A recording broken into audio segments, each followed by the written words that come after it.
Hi friends, it's Becky and I wanted to make a necklace using this beautiful gemstone that I got from the adoption auction. It is such a gorgeous, gorgeous drusy agate, and I'm going to be stringing it. I'm going to use this pinch bail to attach the gemstone. Then I'm going to string it with some more of these purple agate beads, stripe agate. I'm going to pick out two of them to go with my skulls, though. Those two. Those will be great because I'm going to make some earrings in a little bit using these skulls that wouldn't fit in my organizer. And so I'm going to go ahead and set those and these little head pins that I'm going to be putting them on aside for now. And in between my agate beads on my strings, I'm going to be alternating between using these purple bicones and using these hematite stars, just to add a little bit of magic to our make.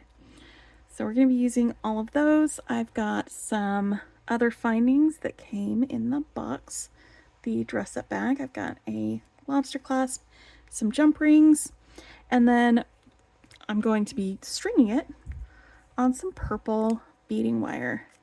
So let's get this off the spool.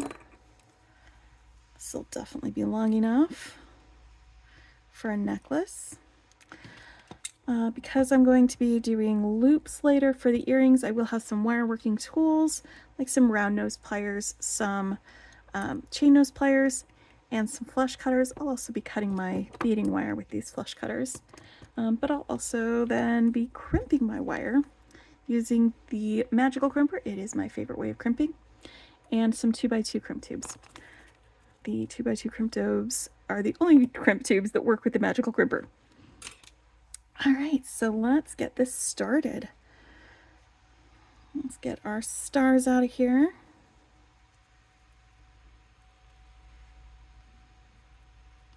Get that unstrung. Oh, my stars. I love that. These are so pretty. And then let's get our bicones out of here. Actually, let's pick 2 stars to go with the earrings and 2 bicones too. And now the rest of them we can use on the necklace. Or, you know, as many as it takes, because it might not take all of them. Okay, let's get this pinch bail affixed to our guy. I'm just going to spread the jaws of this by putting my pliers in. I'm just widening them a little bit. That way I can get these prongs through the hole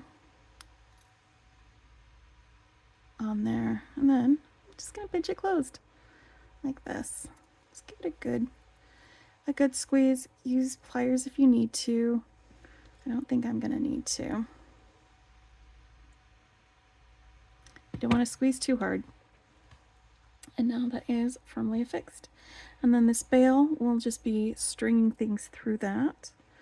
And so I'm going to put these right next to it because these other beads are really small, so they might go under the bail when we do that. All right, and I'm just going to start stringing along, and when I feel like it is about halfway as long as I want it to be, I'll put my focal on there.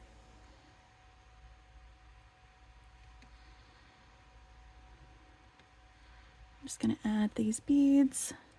And like I said, I'm going to alternate between the stars and the bicones. So we're going to do a star next. It's a pretty simple design. Sometimes simple is absolutely beautiful because it lets the beauty of the stone shine.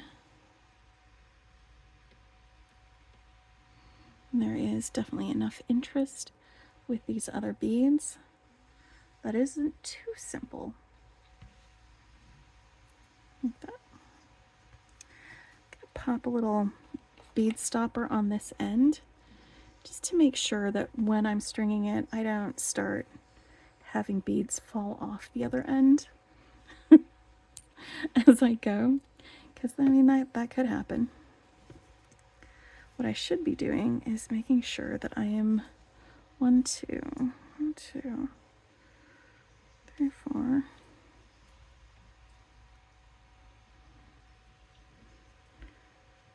6, 7, 8. Make sure that I have the same number of beads on each side of my focal. So we're just going to divide these in half real quick.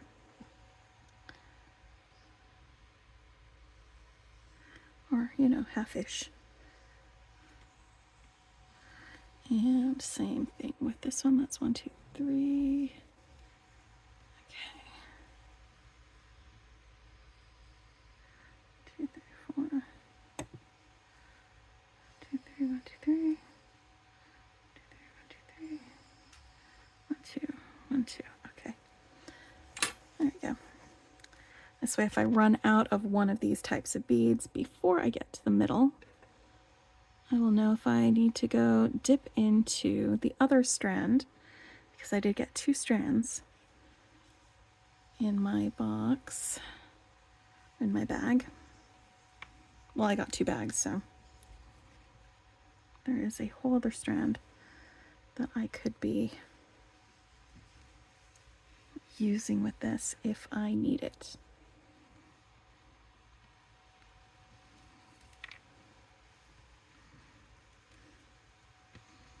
I'm not doing any particular order for these purple beads. I just don't want to have one side be all black and the other side be all light. Although that would be really cool, actually. Now that I think about it, that would be really, really cool.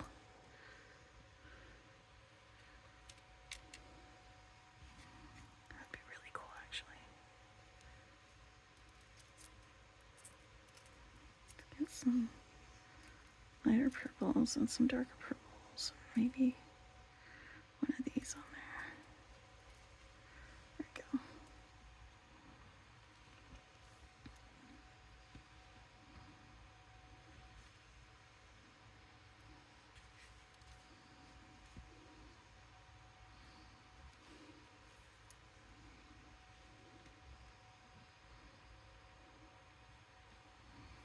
So my son and I later tonight are going to be watching an anime show on Netflix called Delicious in Dungeon. It is an absolute delight. It is basically about some adventurers going through like dungeon crawling, if you've ever done that in video games, and then, you know, trying to live off the land, basically, and figuring out which monsters they can cook and eat. It is dumb, but it is so much fun. So that's one of the things that we like to do together, is watch some silly shows like that.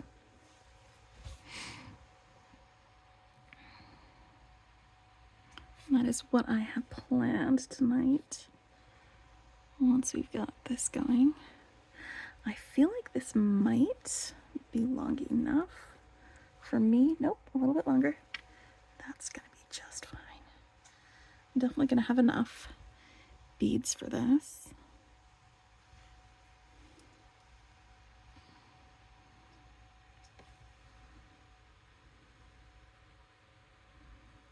Come on, buddy. Let's go.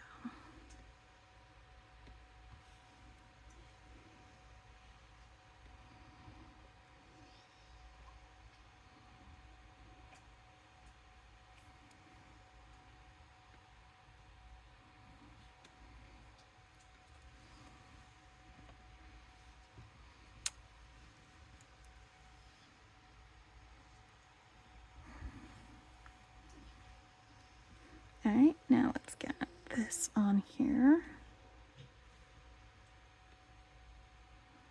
Like I said, these guys are going to be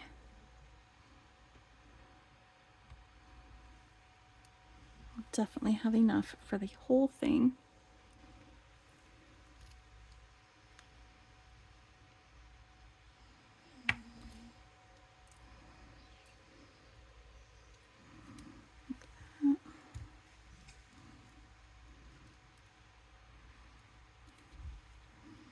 And now I want to mirror my guys on the other side. So I want to go back to the bicones, and now that I know that I have enough for both sides, I'm just gonna merge these two piles together so I don't have to reach across to the other end over there to add more beads.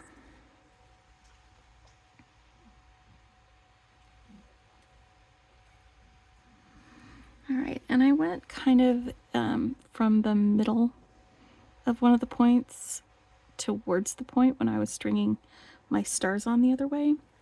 So I'm going to do it in the other direction, going back up.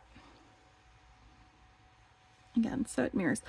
I could have it go the other way, so not point first, so that the stars are the same direction all the way around instead of directionally like that. But that would be, oh, I need to put one of these guys on there. That would be good. Ooh, let's get one of these guys that's a little more purple. This is what happens when I talk, when instead of doing these things.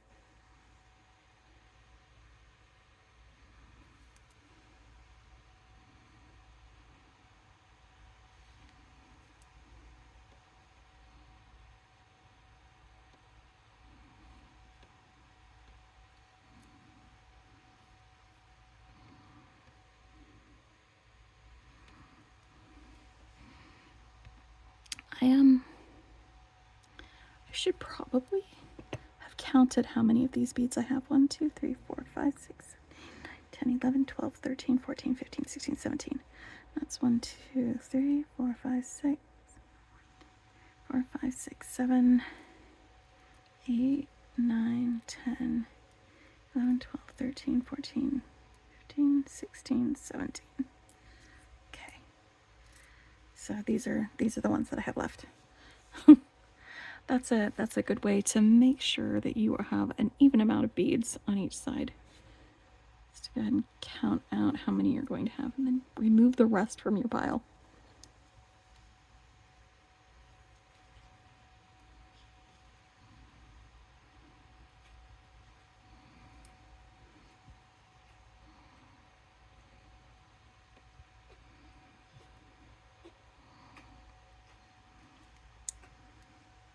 I love that we got these stars in this box. They are so pretty. And they go so great with all of these purple beads.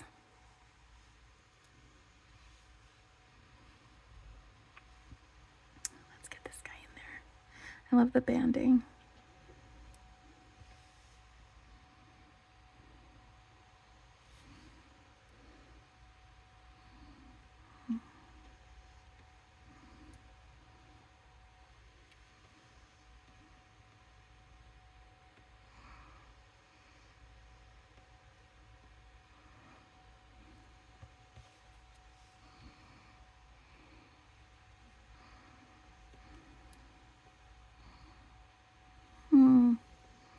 That is falling off of there. Let's move that over there.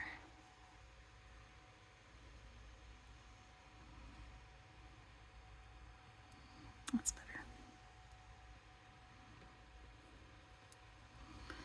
Sometimes you have to cull a bead. It happens.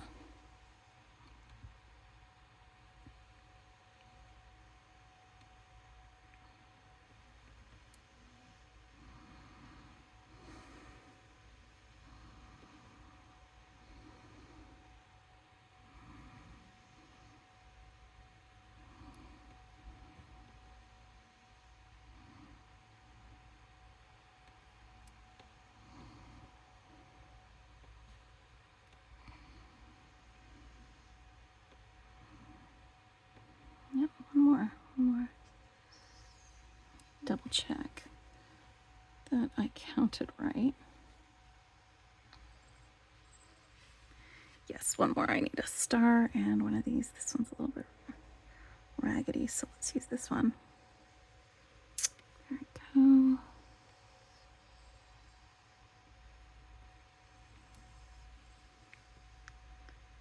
All right. Now, I am going to make a loop on this end with my crimp, and I'll attach, I'm just going to make loops on each end, and then we'll attach our jump rings to the loops afterwards. That way we don't have to worry about going through jump rings or anything like that. So what I'm going to do is take my crimp, put it on my wire, turn the wire back on itself, scooch that up till I get a loop that I like the size of. And if you haven't seen a magical cripper before, there's a single divot in here. It's like a little concavity. You want to center your crimp tube in there so it's completely centered. Give a little squish and it just smushes down the corners of that crimp tube. And if you turn it at like 90-degree angle and do another squish, and then another angle and another squish, and another angle and another squish, and you just keep going around and doing a squish at all of these different angles, you end up with this nice round ball of crimp. It's pretty secure.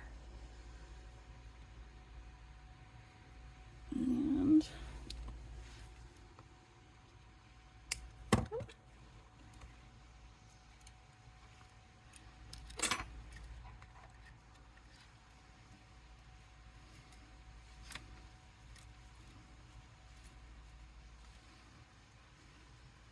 there we go. I'm just scooching my beads up along that end.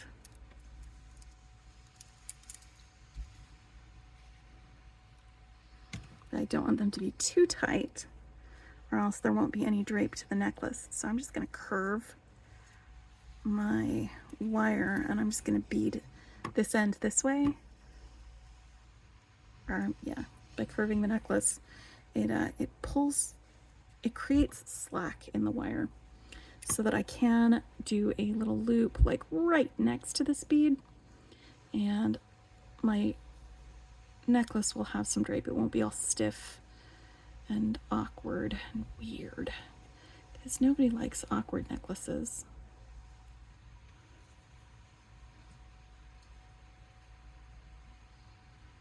I'm the only one allowed to be awkward, not my necklace.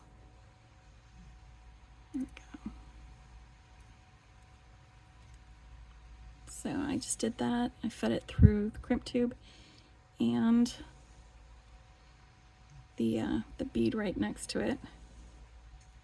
And I've got that about the size that I want. I want there to be just a little bit of space between my crimp tube and my bead. So I'm just wiggling with my fingernail to give myself a little bit of room so that the sides of my crimper can fit around that. And then I can do the same thing that I did on the other side. Just do all of those squishes all the way around. And now it's crimped.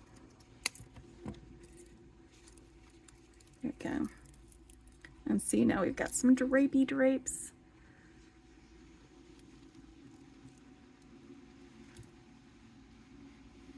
Let's get, where did they go? There they are. Jump rings. And for this, I'm going to use my chain nose pliers, and you need to have another tool to hold the other end when you use jump rings. So I'm just going to use my crimper because it holds things just as well as another pair of pliers will. And I'm just adjusting this so that the ends meet up, because this is what the lobster clasp will hold on to. It is not what I'm going to attach this to or with. I'm going to use these smaller jump rings.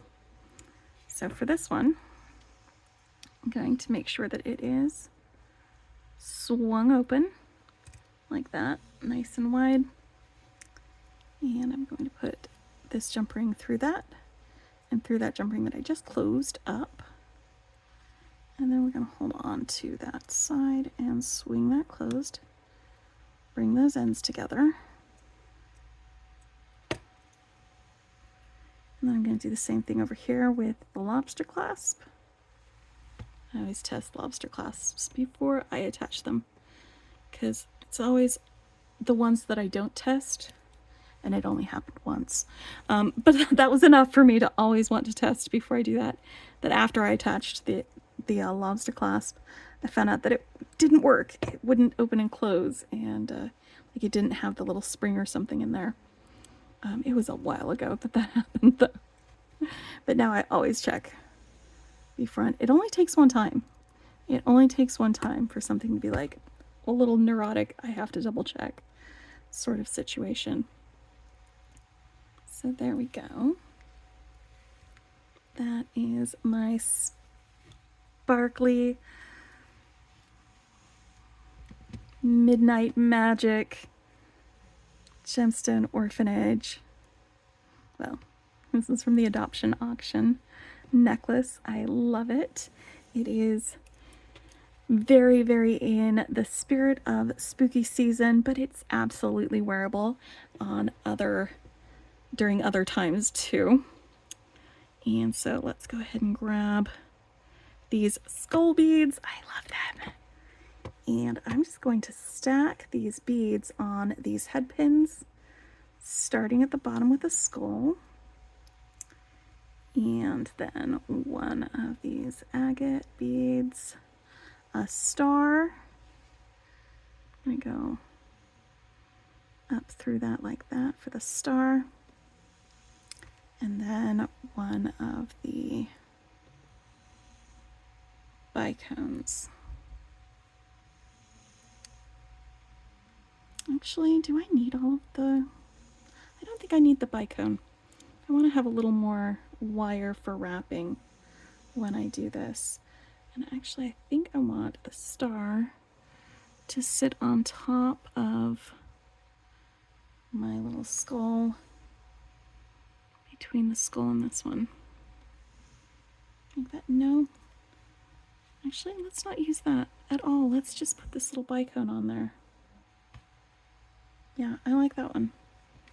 All right, now I'm going to make a wrapped loop right here, just pinching right above the bicone with my chain nose pliers. And I'm gonna push that and bend it over to make a 90-degree angle. And there's a little bit of space here between the top of the bicone and that bend, and that's where I can wrap my wire after I make my loop.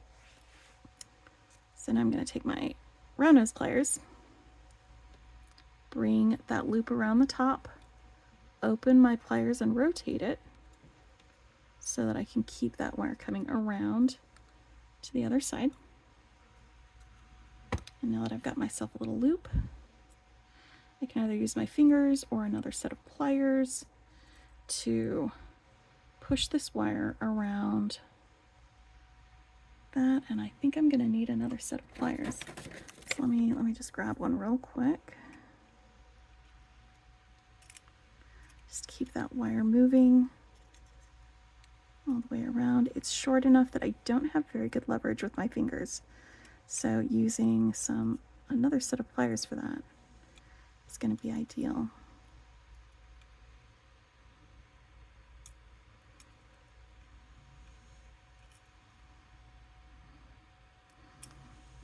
I'm not super dexterous with my left hand, so this is still very awkward for me.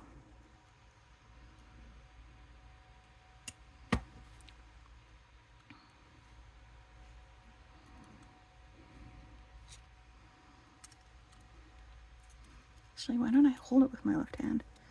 Use my right hand to do this. That's the way to do it. Handedness. All right. I'm just going to do one of these with you. I will do the other one on my own. And this way, I have made my slightly spooky earrings that will go with this guy. I can make some other ones that don't have any skulls if I want to wear it. Otherwise, I can just do the same thing but replace the skull with these. There's no reason why I should only have one pair of earrings to wear with this necklace. But that is my earring design. Actually, I will make both of those as well. But again, that's just how we're going to make that one. And then we made this one. And now I need to go watch some weirdos dungeon crawling and eating monsters. So I will see you later. Hope you're having a wonderful week. Happy Monday. Bye for now and happy beading.